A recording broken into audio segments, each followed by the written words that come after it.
Junior, John, Jonah, 14. the note that are to plant it. This is the note that are to plant it. This is the tree that grew from the knot that are to plant it. These are the leaves at the top of the tree that grew from the knot that are to plant it. This is the man who cut the leaves at the top of the tree that grew from the knot that are to plant it.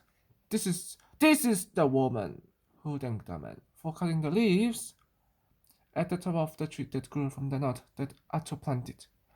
These are the hats that were made by the woman who thanked the man who for cutting the leaves at the top of the tree that grew from the knot that are to plant it. These are the children who were wearing the hats that were made by the woman who thanked the man for cutting the leaves at the top of the tree that grew from the knot that are to plant it. Next page. Amelia's baby brother. When Amelia's little brother was born, there was suddenly lots of people in the house. There was Amelia's dad, who had a week of work. And the grandma and granddad, her mother Nana, and aunts and uncles and cousins, and friends and neighbors. They brought presents and cards and flowers and biscuits and cakes. And they all made a big fuss of the baby. Then they all left, and the baby wasn't quite so new anymore. It was just Emily and her mother again, except the baby was there too. The baby was quite cute, but it wasn't always a quiet baby. He cried. "Oh dear," said Emily's mother. "I wonder what the matter is. What do you think?" "I wonder what the matter is. What do you think?" "Emilia, maybe he's hungry," said Emilia. "And it was clever," said Emilia's mother. Emilia went and fetched her mother a glass of water while the baby had his milk. The baby was rather sweet, but he could be noisy too. He cried again. "Goodness," said Emilia's mother. "He can still be hungry. I wonder what the matter is.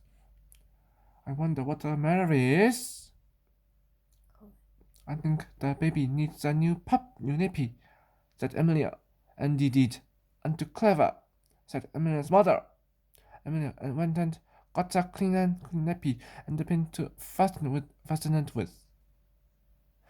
The baby was quite tiny, but he had a big, loud voice, and he was still crying. "Oh dear," said Emily's mother. "He's not hungry or wet. I wonder what the matter is. I wonder what the matter is. What do you think?" "Emilia, he looks bored," said Emilia. She went and fetched some toys for the baby to play with. Then she jumped up and down and danced to make the baby laugh. The baby was a lovely baby, but it certainly cried a lot.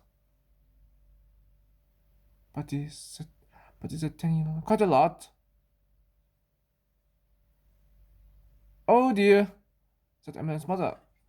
"Not hungry, not wet, not bored. I wonder what the matter is now. I think he's tired," said Emilia. "Perhaps you're right," said Emilia's mother. She put the baby to sleep in his cot, and Emilia and her mother sat down and had a drink and a biscuit. "It's hard work looking after our baby, isn't it?" said Emilia's mother.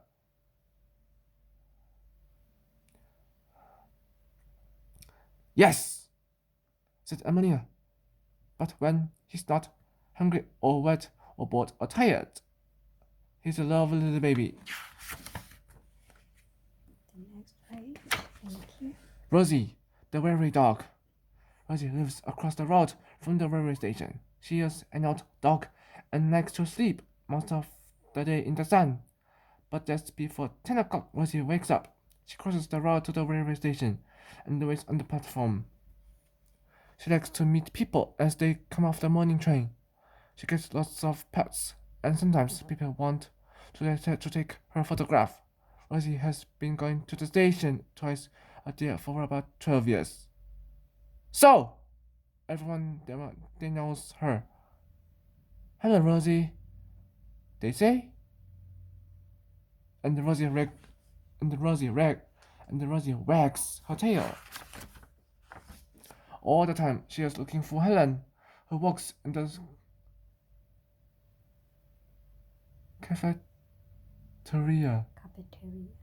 cafeteria on the train.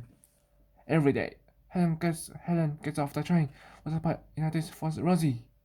And Rosie loves pie, and Rosie loves pies. This is the best part of being a merry dog. When she has finished, Rosie crosses the road back to her home. During the day, goods trains come and go, but goods trains do not have cafeterias. When 6 o'clock comes, Rosie the railway dog will be back on the platform, waiting for the evening, passing the train and another pie.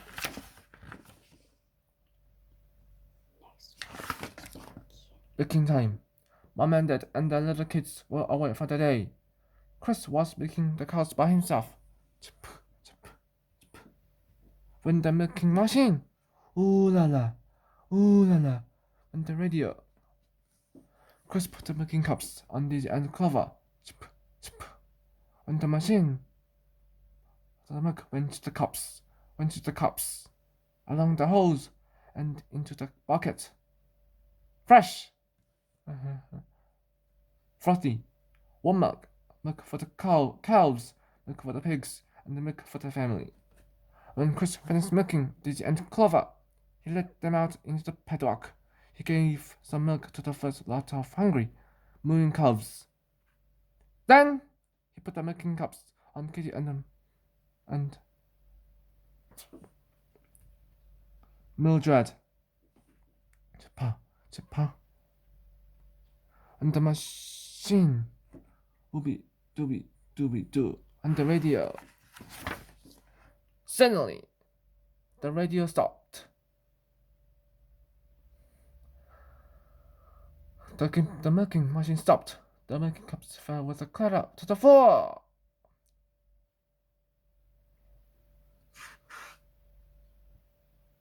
Oh no, said Chris, not power cut.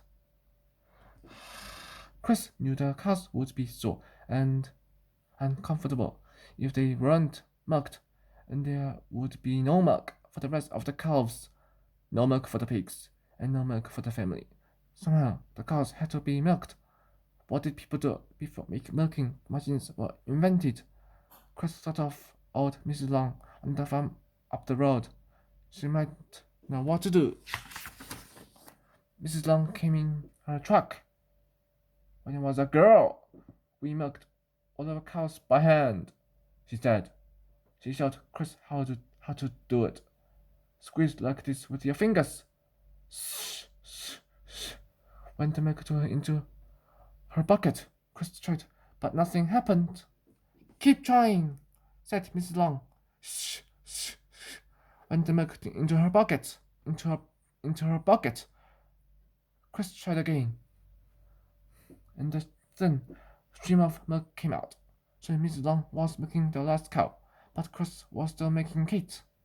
Mrs. was still milking Katie. His hands were tired, and he was fed up. Milking by hand takes ages. He grumbled. It's a lot quicker and easier by machine. Yes, said Mrs. Long, but it's so quiet and peaceful. Milking by hand. And the milk into the bucket. Suddenly, the radio went on. Didi, the milking machine went on. Yay! Yay! said Chris. Oh no, said Mrs. Long. The power is on again. Chris looked at Mrs. Long's disappointed face. He reached up and switched off the power. Off went the milking machine. Off went the radio. Everything was quiet except for the soft sounds of the cows and the calves. Mrs. Long smiled and sat down beside Mildred. Shh, shh, shh, and the milk into the bucket. So last one. The old pig. The sun lay an old pig. Her belly shining in the sun. The babies inside are all sound, all snug. Waiting for the day when they will be born.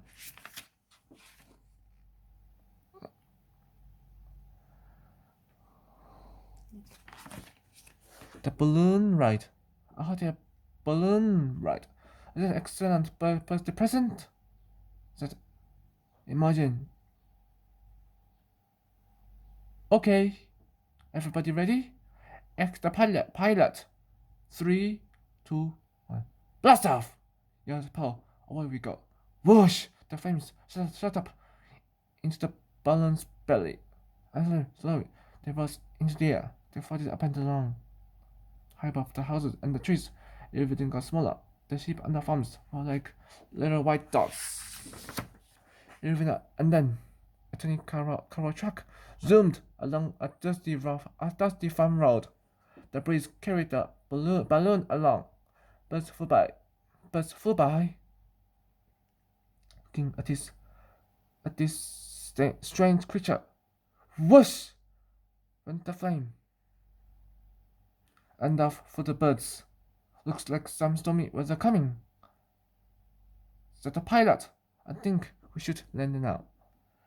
Paul and Imogen could see the black clouds running along. And the breeze changed to a strong wind.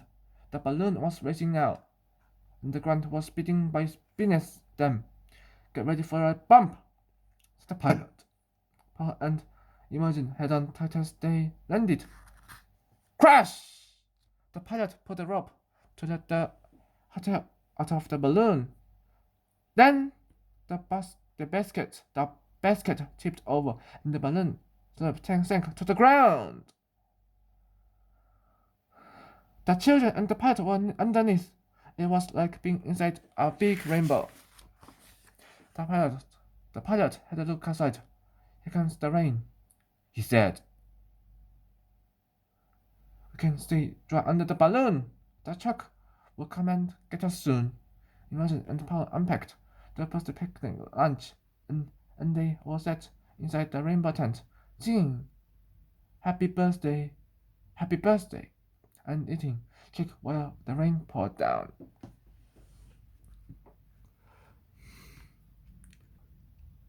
100 cows. Mr. Fleming has 100 cows on his dairy farm.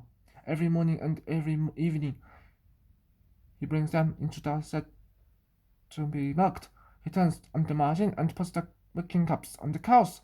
The milk is sucked into the milking cups and through the pipes into the dairy. In the dairy, the milk goes through a filter made of paper. The filter stops any dirt getting through. Milk straight from the cow is warm. It has to be cooled very quickly or it will go sour. So the milk goes through a cooler into a special vat. The vat keeps the milk very cold. A paddle goes round and round in the vat and keeps the milk moving so it won't freeze.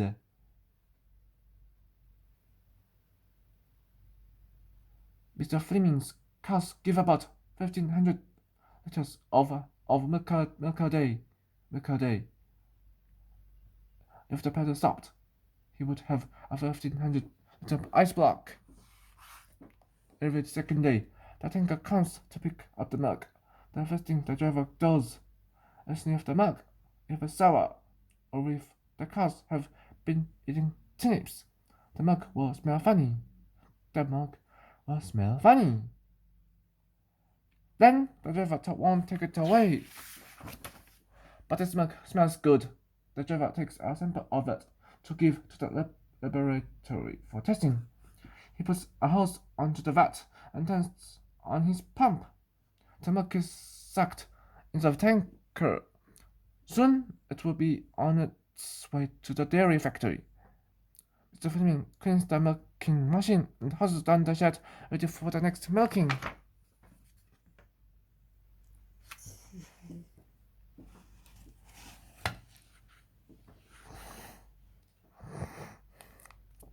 Zzz.